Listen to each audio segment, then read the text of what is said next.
तीनों biasing circuit को हम लोग प्रैक्टिकली में आपको देखते हैं। सर्किट में फिक्स बायस सर्किट में हमने देखा, फिक्स बायस सर्किट में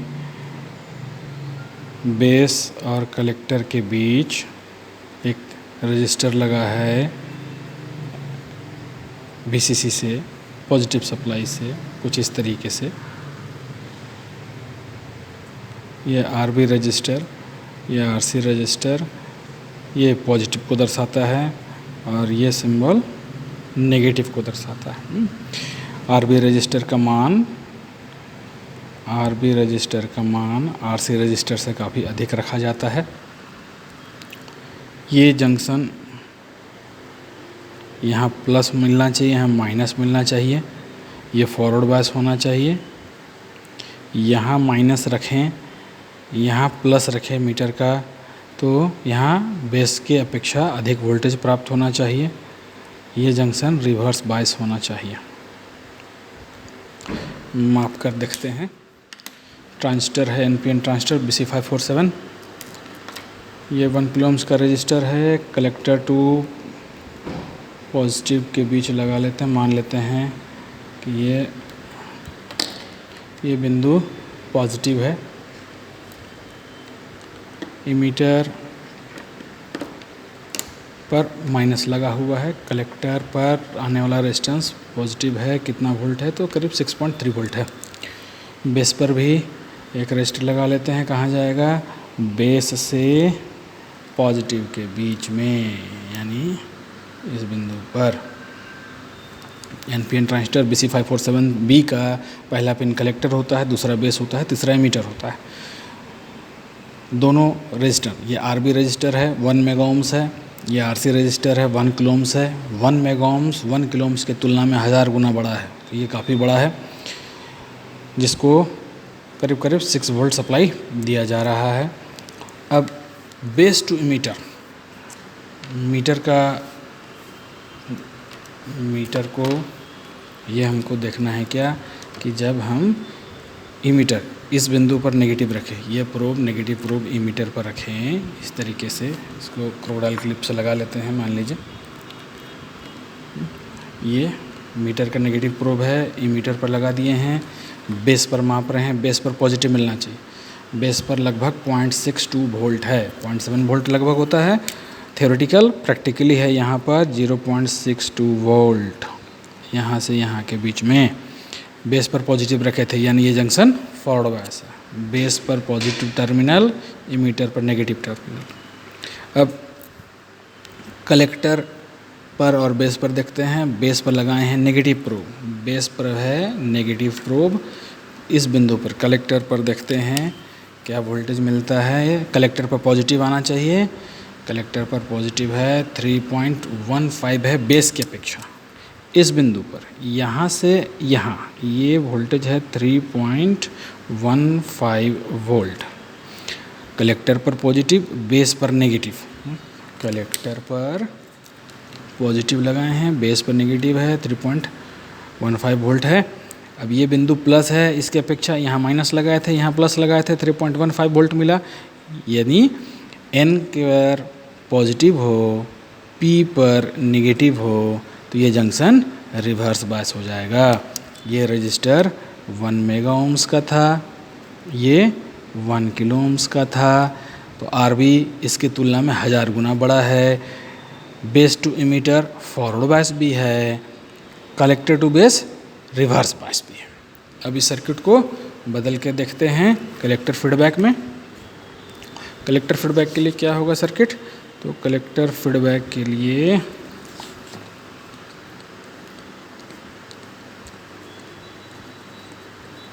यहाँ VCC देंगे, यहाँ 6 वोल्ट दिए थे, यहाँ भी लगभग 6 वोल्ट ही देते हैं। ये RC 1 किलो ओम्स रहने देते हैं। अच्छा, ये RB रजिस्टर था कुछ इस तरीके से, RB 1 मेगा ओम्स लगाए हैं। यहाँ माइनस होना चाहिए, यहाँ प्लस होना चाहिए, तब ये रिवर्स बायस होगा। यहाँ प्लस होना चाहिए, यहाँ माइनस होना चाहिए, तब ये फॉरवर्ड बायस होगा। तो देखते हैं क्या है, बदलते हैं सर्किट को ज़रा सा। बेस और कलेक्टर के बीच इसको लगा लेते हैं। कलेक्टर पर लगा लिए और बेस पर लगा लिया। अब ये हो गया कलेक्टर फीडबैक बायसिंग। मीटर पर नेगेटिव प्रोब लगाए, मीटर का पॉजिटिव प्रोब बेस पर रख के देखते हैं कितना वोल्ट है, तो 0.62। यहाँ से यहाँ के बीच में ये है 0.62 वोल्ट। यहाँ प्लस था, यहाँ माइनस था, इसलिए ये हो गया फॉरवर्ड बायस। अब बेस पर लगाते हैं नेगेटिव प्रोब और कलेक्टर पर लगा रहे हैं पॉजिटिव प्रोब। ये दिखा रहा है 3.32। यहाँ नेगेटिव लगाए हैं, यहाँ पॉजिटिव लगाए हैं और हमको मिल रहा है 3.32 वोल्ट। जब यहाँ नेगेटिव हो, यहाँ पॉजिटिव हो, यहाँ की अपेक्षा यहाँ पर 3.3 वोल्ट हो, तो जाहिर सी बात है ये जंक्शन हो गया किसमें, ये जंक्शन हो गया रिवर्स बायस में। ये रिवर्स बायस हो गया। ये आरबी रजिस्टर है जो इसके तुलना में 1000 गुना बड़ा है। RB should be very much higher than RC. तो ये जंक्शन पॉजिटिव है, ये जंक्शन नेगेटिव है। एनपीएन ट्रांजिस्टर है तो पी पर मिल रहा है माइनस, एन पे मिल रहा है प्लस 3.32 वोल्ट, यानी ये जंक्शन रिवर्स बायस हो गया। ये जंक्शन फॉरवर्ड बायस हो गया, ये जंक्शन रिवर्स बायस हो गया। ये कलेक्टर फीडबैक सर्किट का। पोटेंशियल डिवाइडर सर्किट भी देखते हैं, थोड़ा और विस्तार में देखते हैं पोटेंशियल डिवाइडर सर्किट को। मान लीजिए पोटेंशियल डिवाइडर सर्किट में कुछ ऐसा रिक्वायरमेंट है। एक पोटेंशियल डिवाइडर सर्किट है, इसमें कुछ न्यूमेरिकल कैलकुलेशन करके रखे हैं ताकि देख सकें हम लोग। थोड़ा न्यूमेरिकल कैलकुलेशन भी करके रखे हैं इसमें। ये पोटेंशियल डिवाइडर सर्किट है जिसमें वही सेम एनपीएन ट्रांजिस्टर यूज़ करेंगे। ये पोटेंशियल डिवाइडर बन रहा है, 47 किलो ओम्स है R1, 4.7 किलो ओम्स है हमारा R2, ये 1 किलो ओम्स है। 1 किलो ओम्स कलेक्टर है, उसके तुलना में R1 अभी भी काफ़ी अधिक है, 47 टाइम्स ज़्यादा है। RE 150 ओम्स लिए हैं, यहाँ 12 वोल्ट करीब देंगे रेजिस्टेंस के आधार पर। और माप के देखते हैं कि ये जो थ्योरेटिकल कैलकुलेशन किए हैं क्या उसी के आसपास इसका वैल्यू आता है।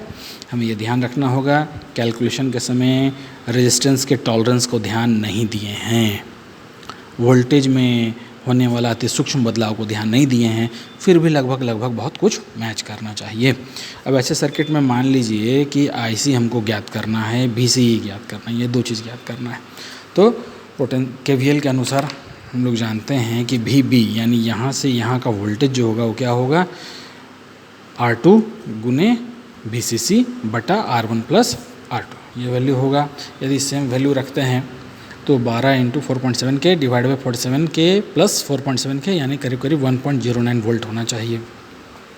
BE यानी यहाँ से यहाँ के बीच का वोल्टेज क्या होना चाहिए, तो ये VB माइनस 0.7। KVL के अनुसार यहाँ से यहाँ का कुल वोल्टेज क्या होगा, ये वोल्टेज IERE प्लस 0.7 के बराबर होना चाहिए। इसलिए जब VE निकालें, सिर्फ इस वोल्टेज को निकालें तो यहाँ का कुल वोल्टेज माइनस ये वोल्टेज, ये लगभग थ्योरेटिकली 0.7 माना जाता है, प्रैक्टिकली थोड़ा बहुत कम होता है। तो उस आधार पर हमारा यदि VB 1.09 आया है, VB 0.7 मानते हैं, तो हमारा VE 0.39 वोल्ट होना चाहिए। अब RE अगर हम निकालें, RE में करंट कितना बह रहा है, IE इमीटर करंट, तो ये VE यहाँ से यहाँ का कुल वोल्टेज बटा RE ओम्स लॉ के आधार पर, तो ये हो जाएगा 0.39 divide by 150 ohms is equal to 2.6 milli ampere. अब KVL के अनुसार हम जानते हैं कि हमारा जो कुल वोल्टेज है, यहाँ से यहाँ का कुल वोल्टेज क्या होगा, यहाँ से यहाँ का कुल वोल्टेज क्या होगा, KVL से निकाल सकते हैं। हम ये जानते हैं कि बेस करंट बहुत सूक्ष्म होता है। हम ये जानते हैं कि इमीटर करंट जो होता है ये होता है collector current plus base current के बराबर। यदि ये बहुत सूक्ष्म है तो ये दोनों लगभग बराबर होगा। इसलिए थ्योरेटिकल कैलकुलेशन में मान लेते हैं आसानी के लिए कि कलेक्टर करंट जो है वो इमीटर करंट के बराबर 2.6, प्रैक्टिकली 2.59 होगा, तो इसको 2.6 लगभग मान लेते हैं। ऐसे आधार पर यहाँ से यहाँ VCC कुल वोल्टेज जो होगा ये हमारा वोल्टेज कितना होगा, तो कुल वोल्टेज हम ज्ञात कर सकते हैं। ये VCC is equal to ICRC और ये VCE प्लस IERE। अब अगर ये वोल्टेज VC है, यहाँ से यहाँ VC है, तो VCC is equal to ICRC plus VC के बराबर होगा। तो उससे हम VC भी ज्ञात कर सकते हैं। ये VCE को हम ज्ञात कर सकते हैं। यहाँ से थोड़ा कैलकुलेशन में ये गलत दिख रहा है, एरर है, ये एरर है, ये VC के बराबर होगा। अब ये VC क्या है, तो VC यहाँ से यहाँ कुल वोल्टेज है, ये कुल वोल्टेज के बराबर होगा। ये हम ज्ञात कर लेंगे और तब फिर हम ये ज्ञात करेंगे कुल बराबर कितना हो जाएगा। ये कुछ ऐसा आना चाहिए, ये VCE लिखिए या VCE प्लस IERE के बराबर लिखोगा, इतना। तो ये हमारा है करीब 1 किलो ओम्स इंटू, यदि यही करंट मान रहे 2.6, तो ये कितना हो जाएगा, ये कुल हो जाएगा VCC बराबर ICRC। IC है हमारा, मान लीजिए 2.6 है, 2.6 milli ampere into 1 kilo ohms plus VCE हमको ज्ञात करना है, प्लस IE हमको ज्ञात है, लगभग 2.6 मिली एम्पेयर है, और इंटू है 150 ओम्स। तो ये गुणनफल करीब करीब 0.39 के बराबर होगा, और ये होगा 2.6 वोल्ट होगा, ये 2.6 वोल्ट हो गया। अगर इन दोनों को गुना करेंगे 2.6 वोल्ट होगा। ये गुणनफल यहाँ पर है उपलब्ध हमको 0.39 के बराबर है, प्लस 0.39 प्लस VCE, तो VCE इज इक्वल टू हो जाएगा, VCC है 12 वोल्ट, यदि 12 वोल्ट माइनस ये दोनों वोल्टेज का जोड़ 2.6 प्लस 0.39 यानी कि करीब करीब कितना हो गया 2.99 यानी 3 वोल्ट करीब, यानी ये करीब करीब 9 वोल्ट के बराबर आना चाहिए। ये वोल्ट करीब करीब 9 वोल्ट होगा। ये करंट करीब करीब 2.6 मिली एम्पेयर के बराबर होगा। प्रैक्टिकली माप के देखते हैं, रेजिस्टेंस में टॉलरेंस है, थोड़ा बहुत अंतर आ सकता है, फिर भी ये सारा वैल्यू मेजरमेंट करके देखते हैं।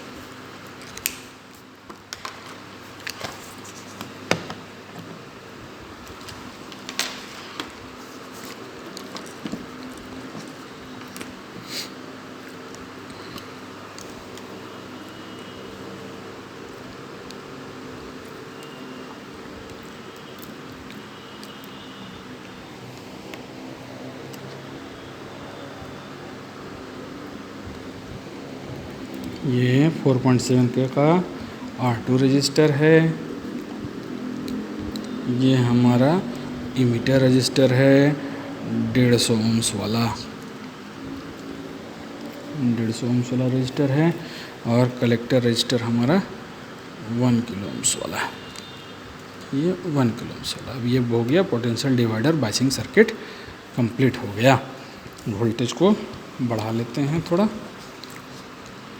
12 वोल्ट पे कैलकुलेट किए हैं, 12 वोल्ट कर लेते हैं।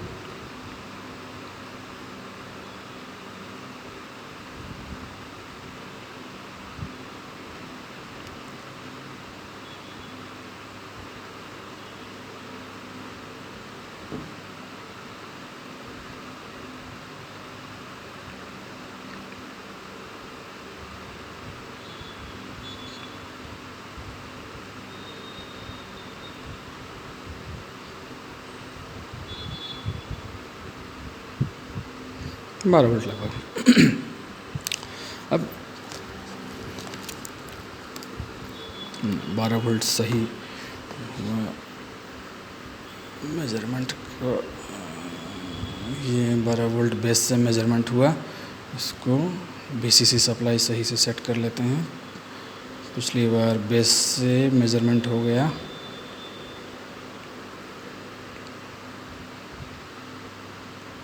ये हमारा VCC 12 वोल्ट करीब हुआ। मापते हैं VB। VB का मतलब क्या? VB का मतलब हो गया ये वोल्टेज, यहाँ से यहाँ का कुल वोल्टेज कितना है। सप्लाई R2 के अक्रॉस, ये R2 रजिस्टर है, ये R1 है, ये R2 है, ये 47K का R1 है, ये 4.7 किलो ओम्स का R2 रजिस्टर है, 1 किलो ओम्स ये वाला रजिस्टर है, 150 ओम्स का ये वाला रजिस्टर है। तो R2 पर जो वोल्टेज है ये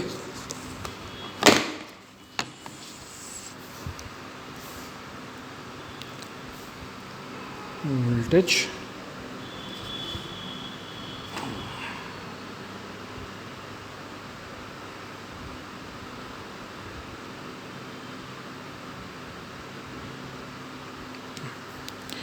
ये 1.04, VB जो है वो 1.04 है।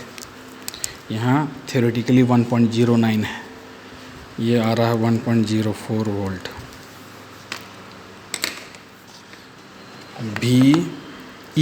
VE कहाँ मिलेगा? इमीटर रजिस्टर पर। यह है 0.42,